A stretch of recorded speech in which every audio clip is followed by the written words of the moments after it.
같아요. 네, 다음 주에 나온다고 합니다. 어찌됐든 4, 5주가량 그렇게 훈련소에 이렇게 가 있습니다. 그래서 그 가정 위해서 네, 기도해 주시기를 부탁드리겠습니다. 그리고 저희 둘째 신하준은 우리 재활치료가 드디어 졸업되었습니다. 작년 5월부터 태어나서 지금까지 1년 정도 재활치료를 받았는데 교수님께 아주 좋은 평가를 받고 또 졸업되었습니다. 위에서 기도해 주셔서 감사합니다. 오늘 우리가 함께 말씀 듣도록 하겠습니다.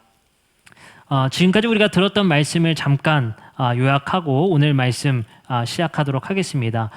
그리고 여러분들 계시록 집에서 이렇게 읽어보라 말씀 드렸는데 어떻게 좀 시작하셨나요? 네, 손 한번 들어볼까요? 우리 읽기 시작했다. 네, 우리 읽기 시작했다. 한 분씩 늘어나네요. 그래도 매주 한 분씩. 네, 감사합니다.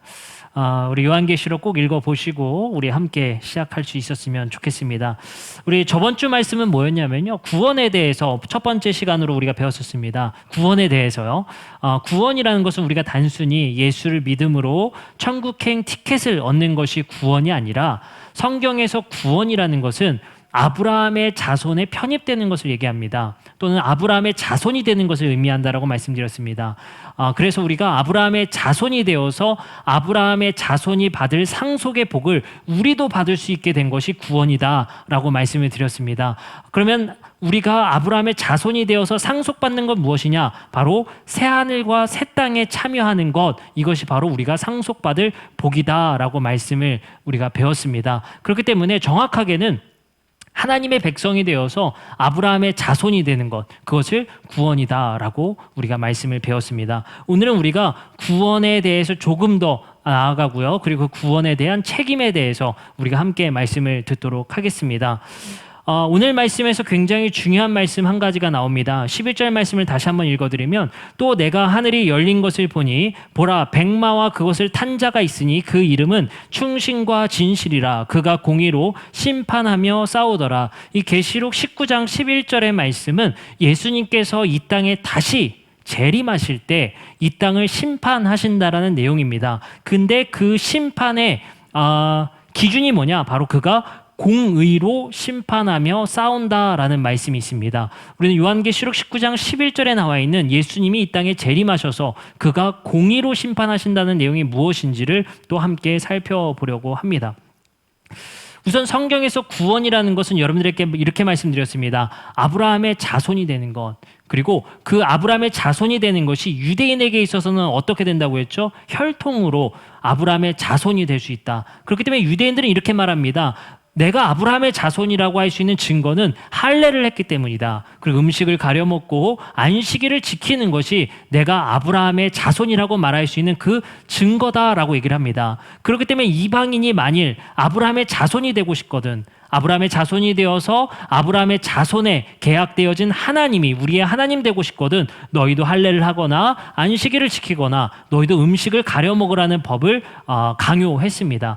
그러나 이스라엘 백성들은 이러한 잘못된 법률과 잘못된 계약 방식에 하나님은 그것을 원치 않으셨다는 내용이 바로 성경에서 중요한 내용 중에 하나입니다. 성경에서 하나님은 그래서 예수 그리스도를 통해서 그것이 혈통으로나 육적으로 되는 것이 아니라 믿음으로 아브라함의 자손 될 수 있음을 우리에게 말씀하고 계시다라고 우리가 말씀을 배웠습니다. 그렇기 때문에 우리는 유대인들과 달리 예수 그리스도를 통해서 믿음으로 아브라함의 자손이 될 수 있는 혜택을 누릴 수 있게 되었다라는 사실을 배웠습니다. 그럼을 통해서 우리가 누릴 수 있는 혜택은 아브라함이 받을 상속의 복을 우리도 누리게 되었다. 이것이 바로 말씀이었습니다. 우리 PPT 화면을 좀 띄워주시면 제가 시대 구분으로 다시 한번 설명드리도록 하겠습니다. 성경에는 이렇게 시대가 구분되어져 있어요. 첫 번째는 우리 출애굽기서를 말씀을 배웠었죠. 출애굽기 시대, 그리고 다윗 왕, 솔로몬 왕이 통치하는 왕정 시대, 그리고 그 왕들의 잘못으로 인해서 포로로 끌려가 있었던 포로기 시대. 우리는 출애굽 시대부터 왕정 시대에 하나님과 이스라엘 백성들이 함께 가나안 땅에서 왕국을 이루면서 살아갔다는 내용을 구약 성경에서 배우게 됩니다. 그러나 이스라엘 백성들의 반역을 통해서 포로기 때에는 하나님의 통치가 그 나라에서 떠나갔다는 사실을 배우게 됩니다. 그래서 이스라엘 백성들의 신약 성경에서의 기대와 소망은 다시 하나님의 통치가 이 땅에 도래해서 하나님의 나라, 즉 천국이 이 땅에 도래하기를 기대했습니다. 그래서 예수님께서는 이때 오시죠. 이때 오셔서 이렇게 말씀하십니다. 때가 찼다. 하나님의 나라가 가까이 왔다. 그 말은 이스라엘의 하나님의 통치가 나를 통해 다시 재현될 것이다. 다시 시작될 것이다. 이렇게 말씀하시는 겁니다. 그래서 우리가 기억해야 될 것은 무엇이냐면요. 천국이라는 것은 죽어서 가는 어떤 땅, 죽어서 가는 어떤 나라를 의미하는 것이 아니라 하나님의 왕권, 하나님의 권세를 의미한다라고 말씀드렸습니다. 그렇기 때문에 하나님이 이 땅을 통치하는 모든 것이 천국이다라고 배웠어요. 그럼 여러분들, 우리는 세상의 통치자와 권세자들의 그 권력과 통치에 따르는 것이 아니라 예수님의 말씀의 뜻에 따라, 예수님이 말씀하신 가치에 따라 살아간다면 그게 바로 천국이 되고 그게 바로 하나님의 나라가 된다라고 말씀을 드렸습니다. 그럼 우리가 죽은 이후에 또는 예수님이 이 땅에 오셔서 누릴 수 있는 우리가 과거에 알고 있었던 천국은 무엇이냐? 바로 이때.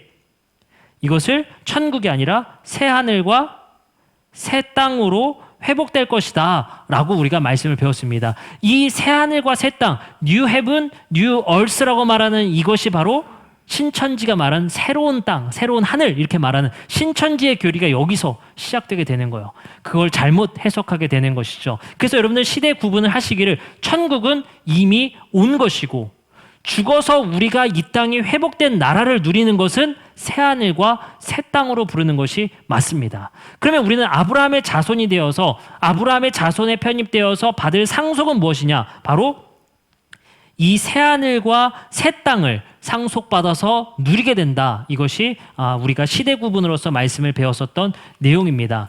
그래서 성경에서는 구원을 계약과 관련되어져서 말을 하게 됩니다. 말씀을 보겠습니다. 출애굽기 6장 7절의 말씀에 보면 이렇게 말씀이 쓰여 있습니다. 너희를 내 백성으로 삼고 나는 너희의 하나님이 되리니 나는 애굽 사람의 무거운 짐 밑에서 너희를 빼낸 너희의 하나님 여호와인 줄 너희가 알지라. 자, 보시기 바랍니다. 출애굽기 6장 말씀에 보면 이스라엘 백성들을 구원하시고 애굽에서 건져낸 이유를 이렇게 말합니다. 너희를 뭐 삼으려고? 내 백성 삼기 위해서라는 겁니다.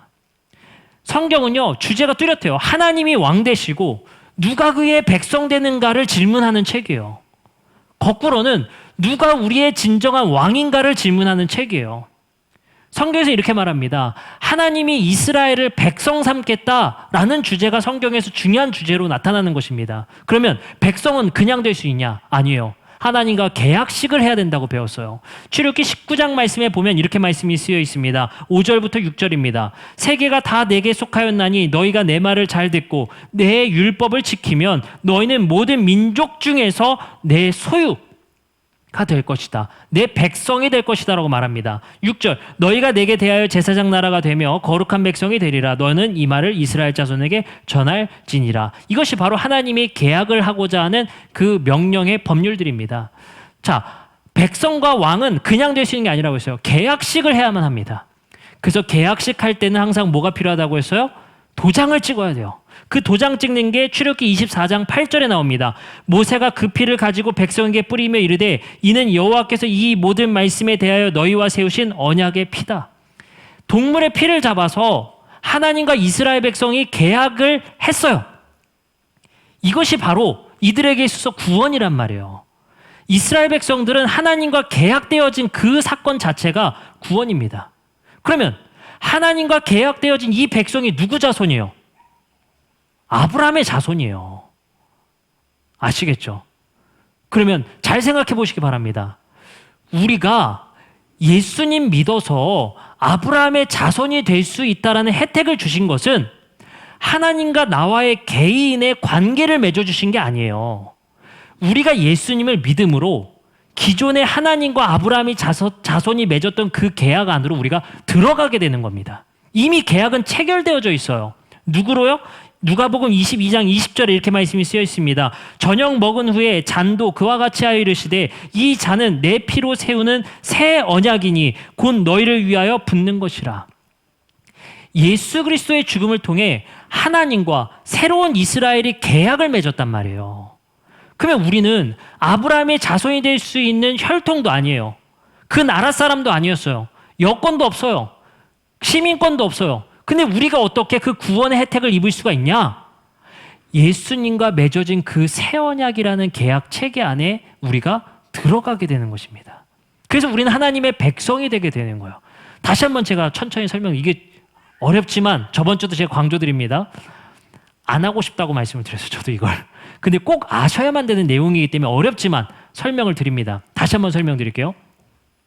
아브라함의 자손은 하나님과 계약되어져 있어요. 그래서 계약된 공동체 안에 내가 들어가야 하나님과 관계가 되어지는 거예요. 이것과 상관없이 내가 하나님과 계약될 수는 없어요. 하나님과 나와 따로 친밀하게 나 혼자만 계약되어질 수는 없습니다. 하나님은 이미 계약된 백성 안에 니네가 들어와야 된다는 거예요. 그게 구원이에요. 아시겠죠? 그럼 예수님이 어떻게 하신 거예요? 예수님이 12 제자와 하나님과의 계약을 맺으십니다. 아시겠죠? 그게 새 이스라엘이에요. 우리는 예수를 믿음으로 하나님과 따로 1대1 계약을 맺는 게 아니라 이미 예수님으로 하나님과 12 제자가 맺어진 새 이스라엘이라는 공동체 안으로 들어갈 수 있게 된 거예요. 아시겠죠? 이미 백성과 하나님은 계약이 되어져 있습니다. 그 계약된 백성 안에 들어감으로 우리를 뭐라 불러요? 하나님의 백성 또는 아브라함의 자손이라 부르게 되는 겁니다. 그렇기 때문에 그 공동체를 지금 우리는 뭐라고 불러요? 교회라고 부르는 거예요. 교회는 12 제자와 예수님의 죽으심을 통해 하나님과 맺어진 계약이 바로 새로운 이스라엘. 옛날에 하나님과 맺어진 그 계약이 아니고요. 예수님의 죽음을 통해서 하나님과 12 제자 간에 맺어진 새로운 이스라엘, 새로운 계명을 지키는 새 이스라엘이라는 새로운 언약 체계를 만들었습니다. 그래서 우리가 구원받는다는 것은 예수를 믿음으로 이 새로운 공동체 안으로 들어가게 되는 거예요. 그래서 내가 이 안에 들어가 있는 것이 바로 구원입니다. 그래서 우리는 옛날에 과거에 잘못된 생각이 뭐였냐면요. 내가 예수님을 믿음으로 하나님과 계약되어져서 1대1 개인 교제 이렇게 생각을 많이 했어요. 근데 성경은요. 개인과 하나님과 1대1보다는 교회와 하나님으로 얘기를 해요. 그래서 우리는 예수님을 믿음으로 새로운 하나님의 백성의 공동체 안에 들어가게 되는 겁니다. 여러분들, 그 공동체 안에 들어가는 세레모니가 뭘까요? 세례예요. 그게 세례예요. 그 입교식을 하는 것이 세례입니다. 내가 이 공동체 안에 편입되는 것을 모든 사람 앞에 증언하고 그것을 고백하는 것. 아시겠죠? 근데 우리는 마치 세례가 이제 하나님과 나와의 어떤 인격적 교제를 통해서 1대1 교제가 되어진 것처럼 우리가 설명되어져 왔단 말이에요. 그런데 그렇지 않아요. 성경에서 중요한 것은 하나님과 나와의 1대1 교제가 아니라 교회와 하나님과의 관계예요. 그렇기 때문에 교회를 어떻게 만들어가는가가 중요한 거예요. 개인의 경건도 중요하지만 이 교회를 공동체 안에서 우리가 어떻게 만들어가는가가 더 중요하다라고 말씀을 드리는 것입니다. 그렇기 때문에 교회 안에 들어오는 것, 그리고 우리 공동체 안에 예수님의 죽음으로 세우신 새로운 교회, 새로운 이스라엘, 새로운 공동체 안으로 우리가 들어가게 되는 것, 그것이 중요하다라는 말씀을 드리게 됩니다. 그래서 로마서 11장 17절부터 18절에는 분명히 이렇게 말합니다. 바울의 이야기예요. 구원에 대해서 이렇게 설명합니다. 그런데 참 올리브 나무 가지들 가운데서 얼마를 잘라내시고서 그 자리에다 돌 올리브 나무인 그대를 접붙여 주셨기 때문에 그대가 참 올리브 나무의 뿌리에서 올라오는 양분을 함께 받게 된 것이면 그대는 본래의 가지들을 향하여 우쭐대지 말아야 합니다. 비록 그대가 우쭐댈지라도 그대가 뿌리를 지탱하는 것이 아니라 뿌리가 그대를 지탱하는 것을 명심해야 합니다. 이게 무슨 말인 줄 아세요? 이게 바울이 교회를 가장 잘 설명한 말씀 중에 하나예요. 여러분들 혹시 펜이 있으면 밑줄 그세요. 어디에 밑줄을 그냐면요. 그 두 번째 줄입니다. 돌 올리브 나무인 그대를 접붙여 주셨기 때문에 여기에 밑줄을 그으세요. 이걸 까먹지 마세요.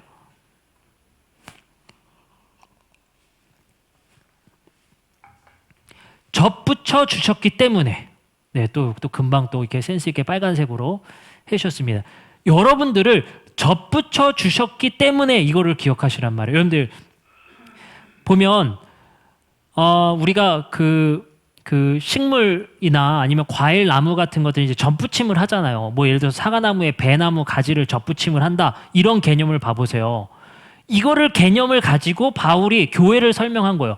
교회는 단독으로 있는 게 아니라는 거예요. 접붙여진 거라는 거예요. 원래 하나님과 계약되어진 백성 가운데 너희가 접붙여진 거라는 거예요. 과거에 너희는 다 끝났고 우리만 하나님의 백성이야가 아니에요.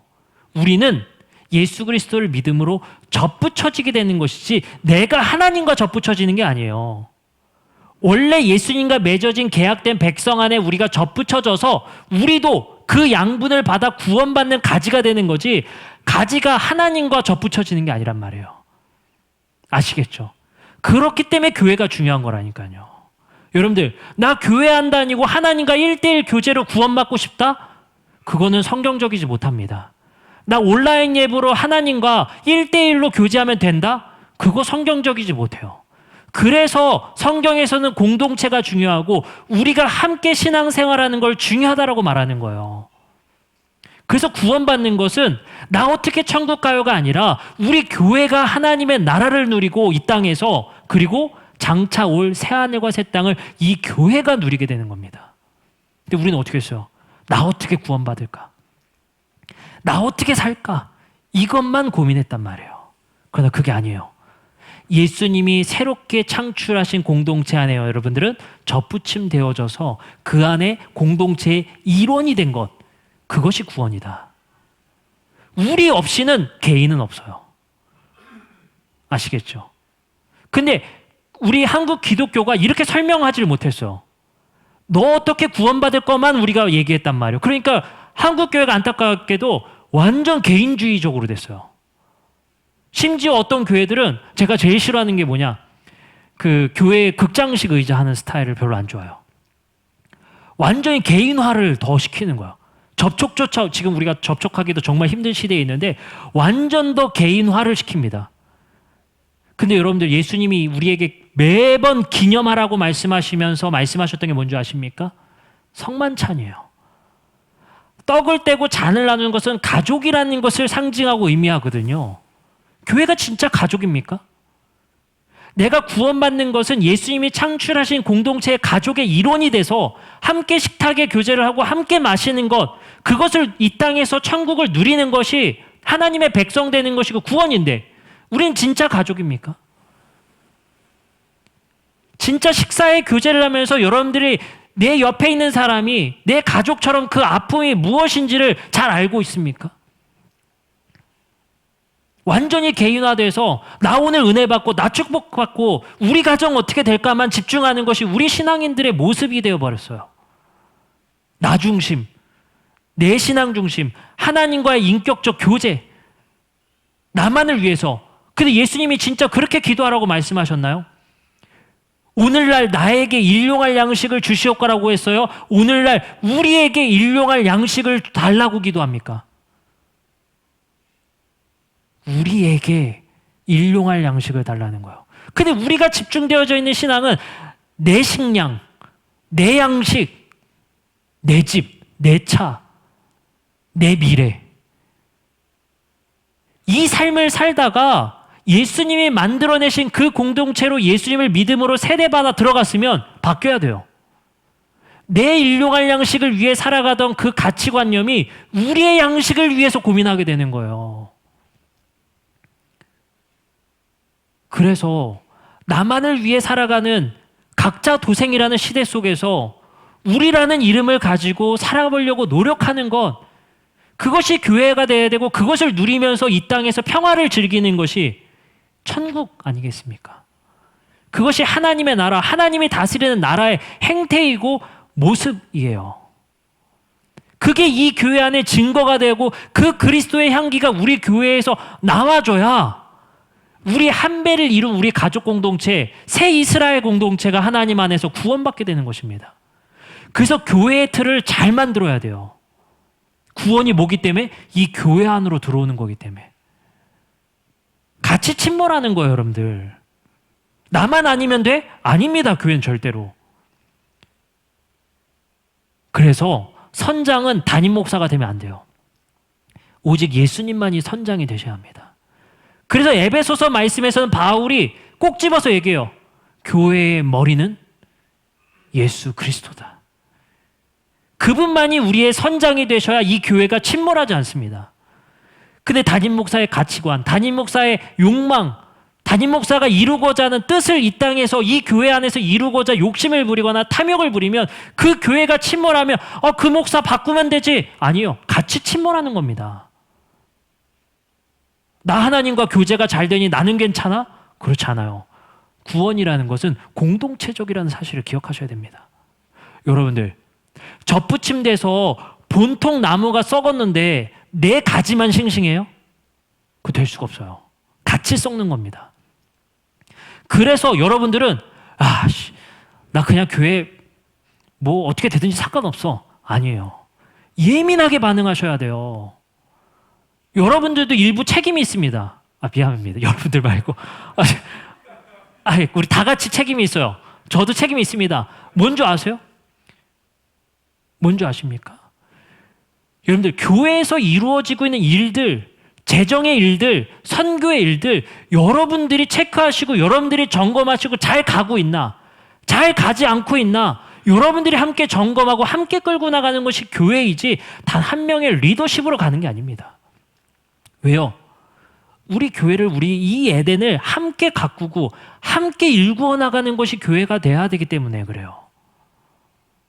그래서 하나님도 이스라엘에는 공동체가 아예 침몰해버리면 다 같이 이것이 문제가 되기 때문에 어떻게 하신 줄 아십니까? 왕을 세우지만 모두 함께 옆에 둬요? 예언자도 함께 둡니다. 그래서 하나님의 말씀을, 그 예언의 소리는 왕만 들을 수 있는 게 아니라 예언자도 듣게 해요. 그래서 다윗이 하나님이 말씀하지도 않았는데 인구조사, 세금 많이 거두려고 정책을 폈어요. 인구조사. 그러자 나단 선지자가 덴번에 와서 나한테 그런 말씀 하신 적이 없다는 거예요. 견제가 되는 겁니다. 하나님은 이 땅이 하나님의 나라가 이루기 위해서 하나님이 통치하는 그 이스라엘이라는 나라가 그 공동체 왕에 의해서 침몰하지 않게 하기 위해서 그러한 제도들을 두셨단 말이에요. 여러분들, 교회는 나 출석 체크하고 나 주일 성수에 따라 끝나는 것이 아닙니다. 함께 일구어 나가는 거예요. 함께 책임감이 있는 것입니다. 그것을 꼭 기억하시는 우리 성도님들이 되셨으면 좋겠습니다. 우리가 방금 읽었었던 로마서 11장 17절에서 18절 말씀, 우리는 접붙임되어 구원받았다. 기억하시기 바라요. 우리가 갑자기 짠 하고 나타난 게 아닙니다. 하나님께서 예수 그리스도를 통해서 이 땅에 창출하신 새 이스라엘에 감사하게도 우리가 아브라함 자손 되게 하셨고, 접붙임 받아서 우리도 이제 영양 공급 받아서 새 하늘과 새 땅이라는 상속자, 상속의 권리를 우리에게 허락하셨다는 것을. 그래서 우리는 공동체 없이 개인은 없다. 교회 없이 개인 신앙은 없다라는 것을 기억하시기 바랍니다. 그리고 말씀을 계속해서 읽어봅니다. 그렇다면 하나님께서는 이 교회를 통해서, 접붙임 되어진 이 교회를 통해서 이루고자 하는 목표가 무엇인가? 시편 97편 1절부터 2절 말씀을 함께 읽어보겠습니다. 다 같이 읽어볼게요. 시작.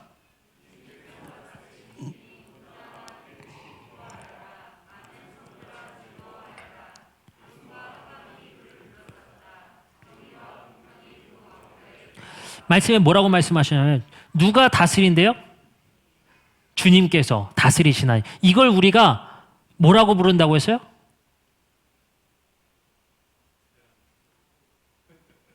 그거 아니고 천국. 주님께서 다스리는 것. 천국. 시험 봐야겠습니다. 이게 제 점검을 좀 체크를 해야겠. 주님께서 다스리시는 나라, 주님께서 다스리신다, 이거 뭐라고요? 천국. 하나님의 나라, 하나님의 통치. 그죠? 하나님이 다스리시는데 어떻게 다스리시냐면요, 하나님이 이 땅을 다스리자 온 땅아 뛸 듯이 기뻐하여라, 많은 섬들아 즐거워하여라, 구름과 흑암이 그를 둘러쌌다. 드디어 그 왕자의 기초인 정의와 공평이 이 땅에 세워지고 있다라고 시편의 기자가 찬송하고 있는 거예요.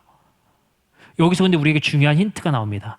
천국이 이 땅에 도래하면, 다시 말해서 주님께서 다스리시는 날이 이 땅에 오면 땅이 뛸 듯이 기뻐하게 돼요. 그리고 많은 섬들이 즐거워하게 됩니다. 왜요?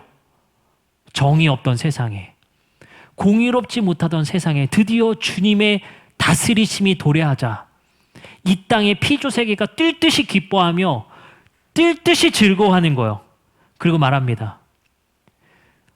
하나님이 통치하시는 그 기초는 정의와 공평, 다시 말해 정의와 공의이기 때문이다. 그 통치가 이 땅에 도래하면 정말 즐거운 세상이 오는 거예요.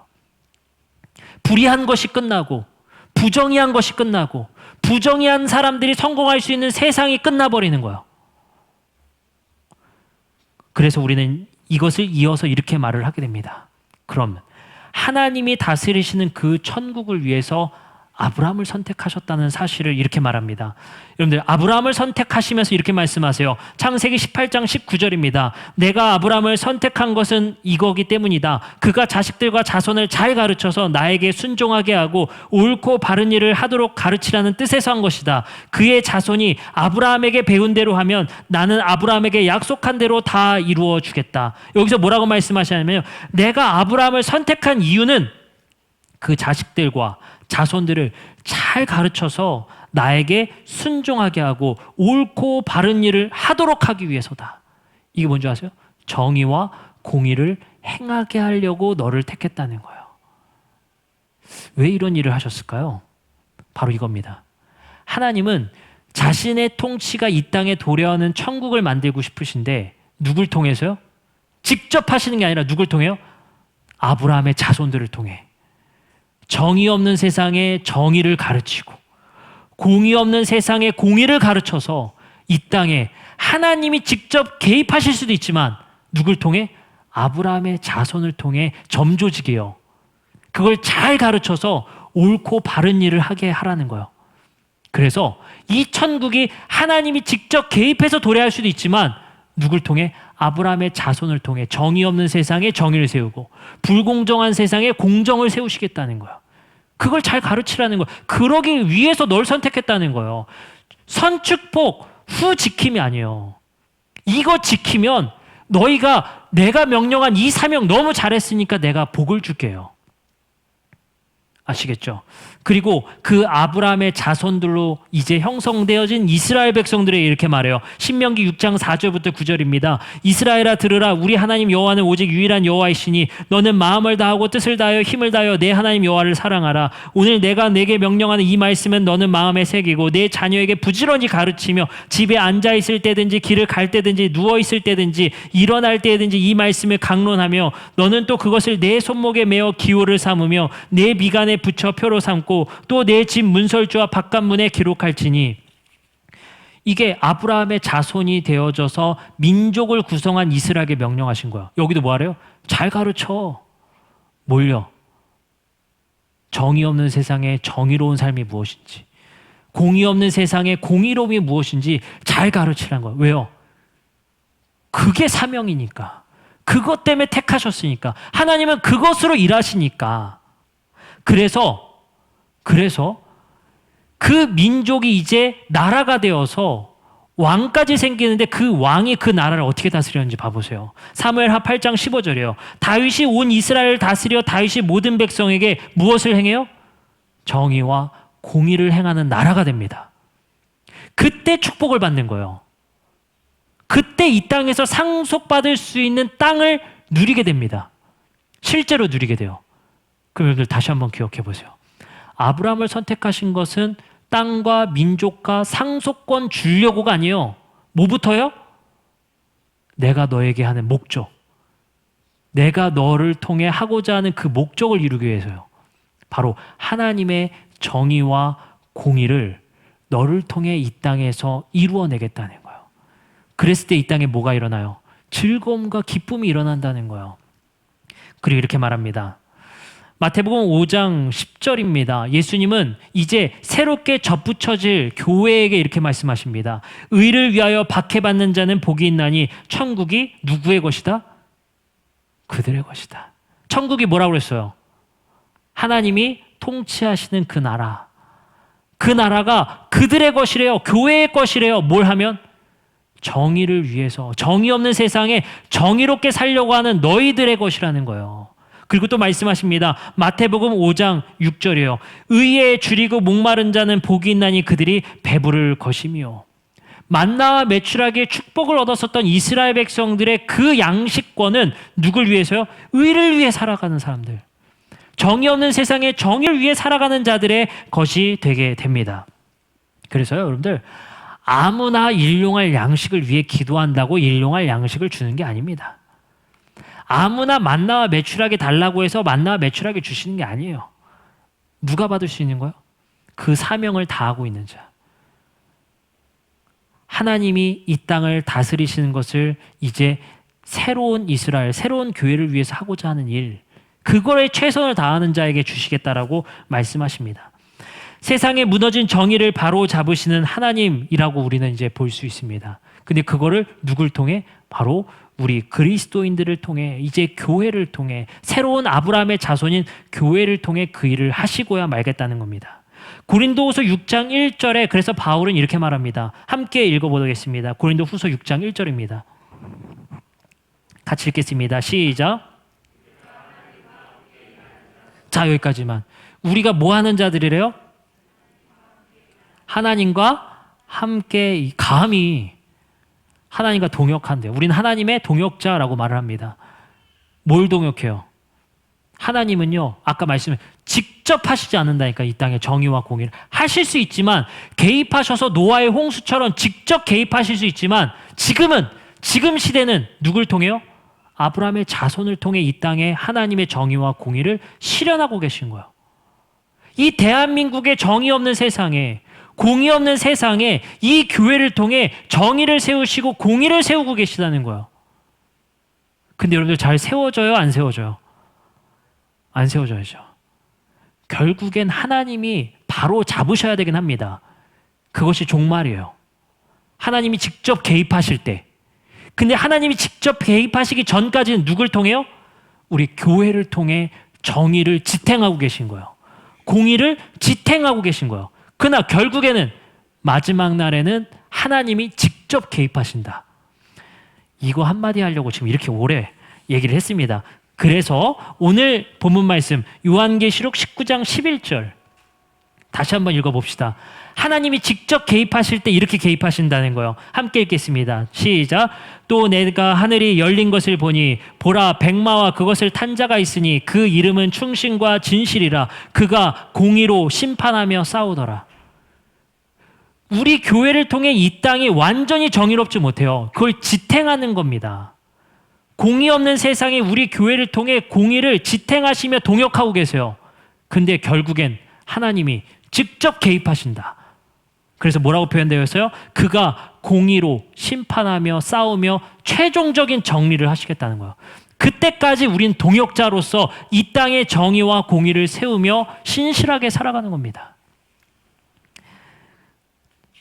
하나님께서는 우리에게 이렇게 말씀하세요. 신명기 10장 18절의 말씀에 보면 이런 말씀이 있습니다. 정의와 공의는 어려운 것이 아닙니다.